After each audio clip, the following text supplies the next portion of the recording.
La démocratie aujourd'hui est en plein déclin, et ceci depuis près de 15 ans maintenant. Selon le dernier rapport de l'Institut VEDEM, qui dépend de l'Université de Gothenburg en Suède et qui mesure chaque année l'état de la démocratie dans le monde, ce profond déclin se poursuit et s'accélère même. Il n'y a plus dans le monde que 29 pays qui se qualifient comme démocratie libérale. Seulement une personne sur 4 vit dans une démocratie aujourd'hui. Même dans des pays qui se qualifient toujours comme démocratiques, comme par exemple les États-Unis, la Hongrie ou l'Argentine, les attaques sur les institutions du pays sont permanentes. Mon nom est Alexandre Marc.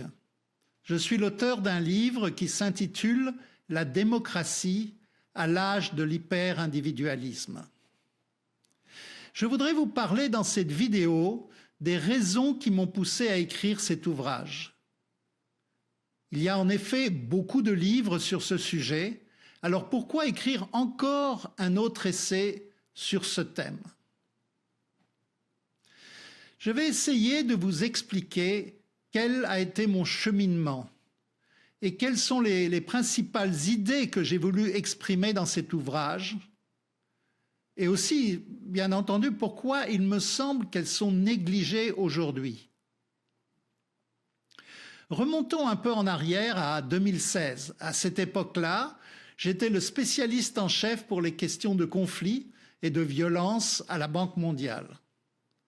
J'étais responsable des analyses et des stratégies de l'organisation sur ces questions de conflits violents. J'ai eu la chance que cette année-là, on m'ait confié la préparation d'un rapport conjoint entre la Banque mondiale et le Secrétariat général des Nations unies sur la prévention des conflits violents destinés à être présentés à l'Assemblée générale des Nations unies. La préparation du rapport a pris près de 2 ans et a rassemblé plus de 70 institutions. C'était une expérience véritablement unique dans son genre et l'ouvrage a pu traiter de beaucoup de thèmes, des thèmes très importants pour comprendre l'expansion des conflits violents, ce qu'on appelle la fragilité aujourd'hui et aussi d'une manière générale l'accroissement de la violence. On a traité par exemple des questions économiques, des questions juridiques, des questions de politique, pas toutes les questions de politique possibles, mais beaucoup de questions de politique.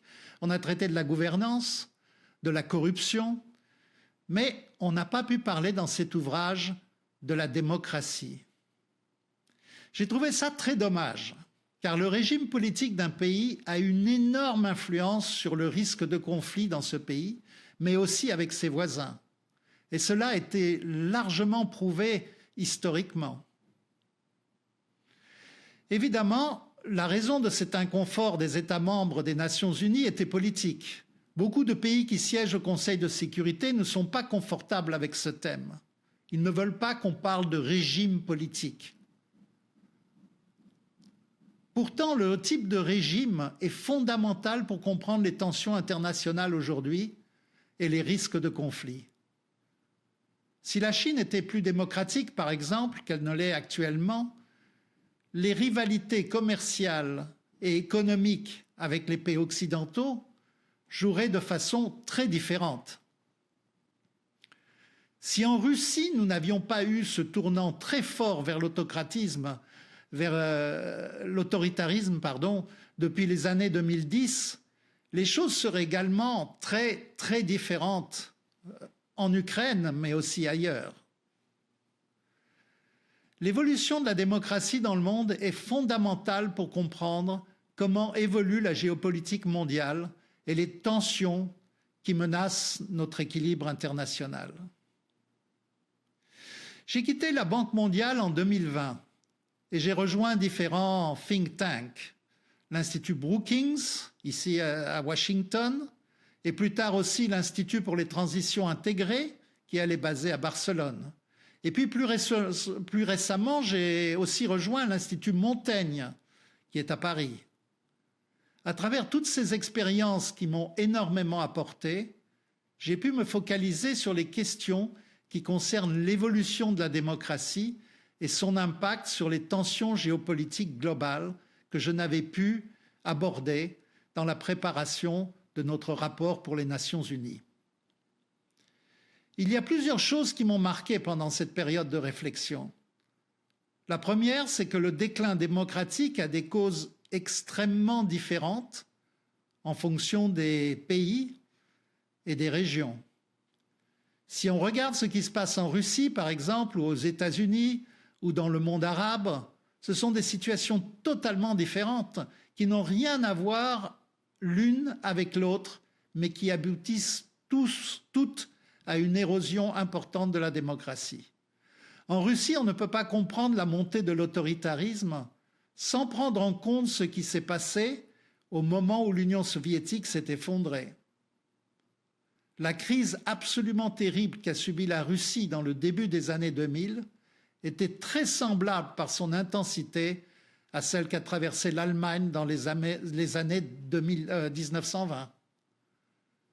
Aux États-Unis, la montée de l'autoritarisme est aussi déterminée par l'histoire très particulière de ce pays. On parle beaucoup de Trump comme étant à l'origine des problèmes actuels et des tensions autoritaires aux États-Unis, mais les dérives que connaissent le pays ont des racines qui précèdent largement l'arrivée de Trump au pouvoir. La montée des mouvements religieux, par exemple, et leur fort engagement politique, qui ont donné un tournant très conservateur à la politique américaine, s'est déjà clairement affirmé lorsque Reagan a été élu pour la première fois en 1980. On voit également des problèmes qui réapparaissent aux États-Unis et qui n'ont jamais été totalement réglés depuis la fin de la guerre de sécession, en particulier dans le sud du pays. La question raciale, par exemple, en est un très bon exemple. Le retour à l'autoritarisme dans les pays musulmans, après l'échec du printemps arabe, est intimement lié au rôle qu'a joué l'islam dans les nouveaux gouvernements en Égypte, en Libye, en Tunisie et ailleurs. La mouvance des frères musulmans, qui est soutenue par une large partie de la population, a rendu très inconfortables les élites plus occidentalisées de ces pays et le monde occidental dans son ensemble, qui ont largement soutenu le retour des autocrates au pouvoir. Mais alors, si le déclin de la démocratie a des origines tellement différentes en fonction des pays et des régions, pourquoi ces échecs de la démocratie arrivent en même temps, alors qu'ils ont des causes si différentes? Je vois deux raisons principales à cela. Tout d'abord, le fait que l'ordre international, dominé par les puissances occidentales, s'est beaucoup fragilisé avec la montée en puissance de la Chine et d'une Russie autoritaire. L'ordre international libéral s'était considérablement renforcé après la chute du mur de Berlin, quand les États-Unis étaient dans une position de dominance quasi absolue sur le monde. Cet ordre libéral se met en place après la Seconde Guerre mondiale et promeut la démocratie libérale et le système capitaliste. Depuis le début du XXIe siècle, cet ordre, cependant, ne cesse d'être ébranlé. Et les États-Unis, ceux qui ont le plus fait pour établir son hégémonie, sont devenus les plus actifs promoteurs de son effondrement.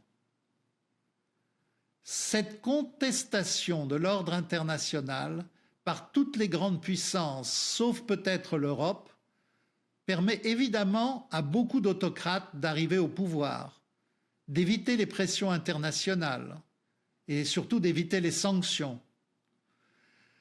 La démocratie, de ce fait, n'est plus vue comme un modèle qu'il faut suivre pour arriver à une reconnaissance internationale et une sorte de légitimité globale. Mais il y a quelque chose de plus complexe qui explique cette étonnante synchronicité du déclin démocratique à travers les continents. Et cela, c'est le doute dans la valeur des institutions démocratiques qui a énormément augmenté, surtout dans les vieilles démocraties. Il s'agit d'une très forte interrogation dans la capacité des institutions démocratiques à répondre aux problèmes d'aujourd'hui, mais aussi à permettre à l'individu d'avoir une sorte de sens qui peut se développer lui-même en profondeur.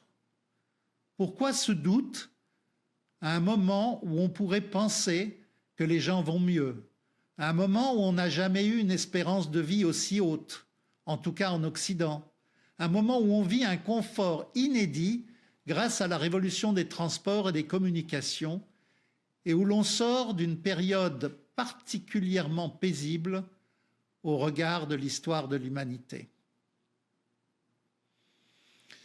Quand j'ai commencé à rechercher cette question du doute vis-à-vis de la démocratie, je suis tombé sur un livre d'un auteur qui s'appelle John Clifton.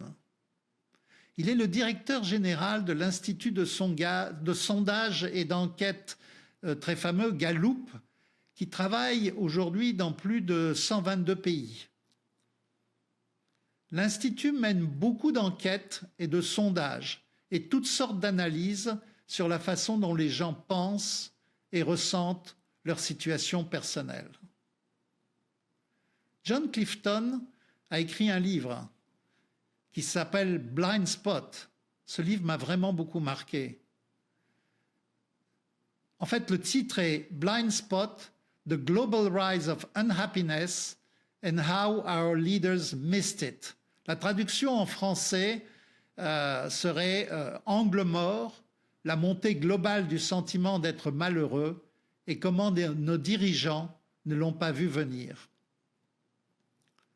Selon l'auteur, les dirigeants du monde se sont attachés à suivre des indicateurs très quantitatifs sur l'accès à l'éducation, l'accès à la santé, l'accès à l'aide sociale, à l'emploi, et ils jugeaient l'état de leur pays ou du monde à travers ces indicateurs. Mais ils n'ont pas cherché à comprendre le ressenti des individus et l'état d'esprit d'une large majorité de la population qui ne constituait pas les élites. Les insatisfactions augmentaient et la défiance s'installait dans beaucoup de pays occidentaux.